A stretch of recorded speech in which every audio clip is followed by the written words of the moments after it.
discuss about capital structures. Capital in the business world is simply money. Therefore, what is capital structure? Capital structure is the combination of capital from different sources of finance. The primary goal of financial manager is maximize stockholder wealth. So, how can we maximize stockholder wealth? We can maximize the value of the firm or minimize the WACC. Next is how to determine optimal capital structure. Before that, there are three important factors we need to know to create an optimal capital structure. The first one is wealth, second, net worth, and the third one is market value.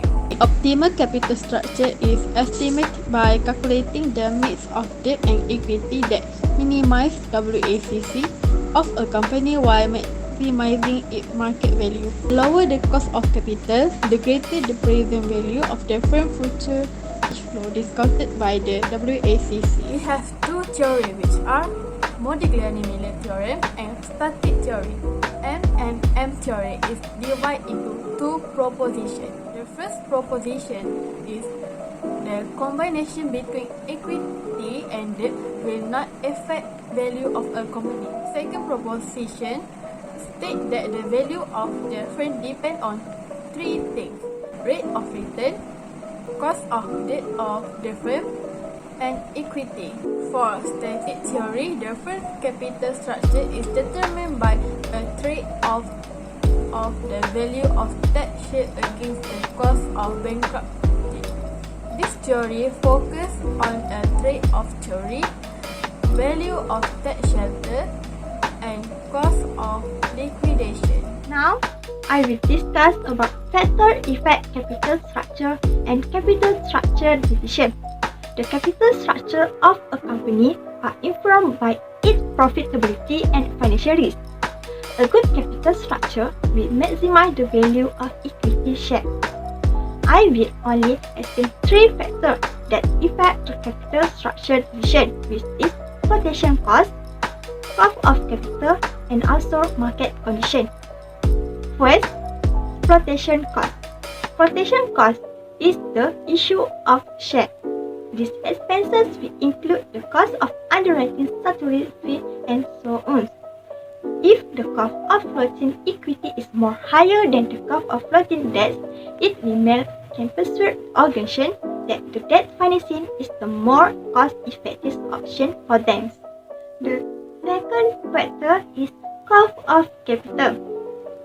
It is because the cost of various capital components will influence the capital structure options, so that the company earnings capacity should allow it to generate enough income or revenue to cover the cost of capital and also to fund future expansions.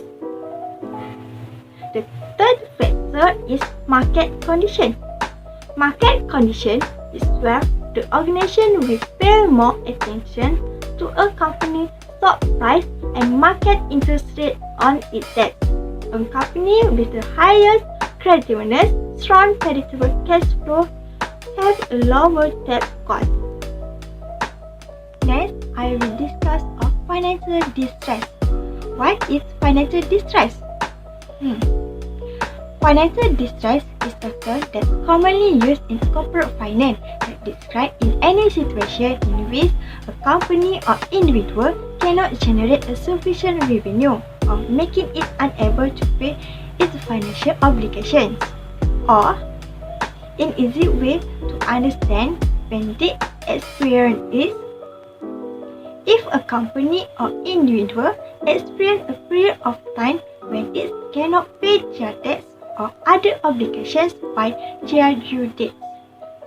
Today, I am going to present information about the corporate finance system in the organization. I will discuss how firm value increases and how firm face financial conflicts and problems. Basically, my presentation is divided into two major topics. The first one is integration of tax effects and distress costs. And the second one is agency cost of equity. So at first, I am going to provide an overview of tax effects and distress costs. Here you may have a question, what is financial distress cost? Because most of us are not enough familiar with this term. Therefore, I will explain it first. Basically, it is the cost of a financial distress situation in which a company finds it difficult to pay back obligations and liabilities. Indirect costs, conflict of interest, bankruptcy costs, and higher costs of capital are common examples of costs that are associated with financial distress costs. In the current organizational system, debt financing is quite common. Organizations take debt on a short-term or long-term return basis to finance their operations. M&M claimed that in the presence of corporate finance, taxes that causes to increase the value of a firm, while on the other, financial researchers and experts also commonly consider that bankruptcy costs can cause to decrease the overall value of a firm. According to their point of view and research finding, a firm value increases when the company starts moving towards the debt from the equity. Now come to the impact of debt financing. In this situation, the probability of distress is small because of the present value of minimal distress cost. Thus, every little increase in debt value will increase the present value of this cost. At sum, it will come equals the increase in actual present value. Here, bankruptcy will get increased rapidly from actual that will cause to decrease firm value. As we can see, the graph represents the integration of tax effect and financial distress cost. In this graph, we can see that as the present value of financial distress cost increases, present value of tax shield on debt also increases in response. Thus, we can understand how both are integrated with each other. Next, I will discuss the agency cost of equity. Agency cost of equity represent the cost that a company faces because of issues raised in the management and shareholders of the company. For instance, the cost of a problem caused by the difference in the overall interest of shareholders and management. Information asymmetry also includes an agency cost of equity. Shareholders bear such kind of cost when managerial interest doesn't match with their interest. For instance, managers may take decisions that cause to decrease firm value. Then, to control this problem, shareholders will take measures that increase agency cost of equity. Somehow, costs spent on monitoring process to prevent managers from taking wrong decisions is also included in the agency cost of equity. Working order theory is an alternative to the static theory. Corporations prefer to use internally funding, which is a crucial component. Reason why selling security is to raise cash that can be costly, so it's best to avoid all possible. If a company is exceptionally profitable, it may never require internal financing, resulting in minimal or no debt according to the fundamental of corporation finance. Suppose your investment is undervalued right now. Should you fund the new venture with debt or equity? You obviously don't want to issue equity in this situation, right?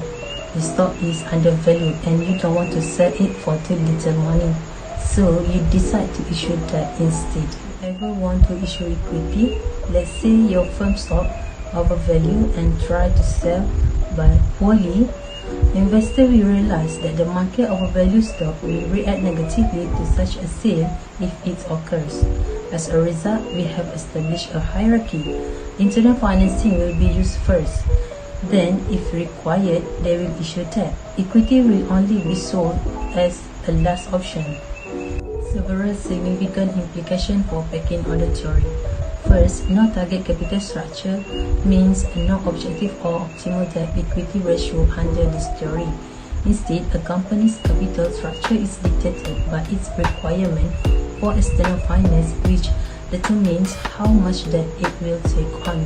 Second is profitable business utilize less debt because profitable businesses generate more internal cash flow. They require less external funding and so have less debt. The last one is company will seek financial slack in order to avoid issuing additional equity and instead store internally generated cash. Signaling hypothesis. According to the Dictionary Oxford of Business Management, Many economy agents' acts are driven primarily by a desire to send a positive signal to other agents. This could be a way to solve the asymmetric information problem between trade sectors. For example, a firm may decide to spend a big sum of money on advertising a new product because a large outlay by the company communicates its confidence in the product to investors, distributors, and other stakeholders. The capital structure of the company is optimal when the marginal subsidy to debt is equal to the marginal cost. Debt is viewed by investors as a sign of company worth.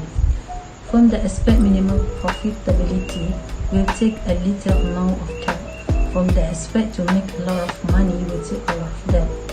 In order to deceive investors, a manager who takes on more debt than is necessary will pay the price in the long run. According to the Journal of Financial and Quantitative Analysis, the signaling theory has played a key role as the economic explanation linked with the national public offering under pricing conundrum.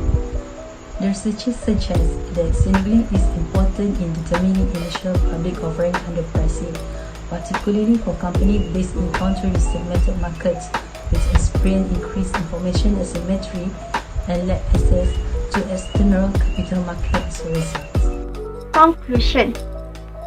What I can conclude for this topic is the ideal debt to equity for a company is optimal capital structure and the one that maximizes the company's value while lowering its overall cost of capital. If we overlook the tax, financial hardship expenses, and other flows, we can see that there is no optimal combination. The capital structure of the company is meaningless under these circumstances.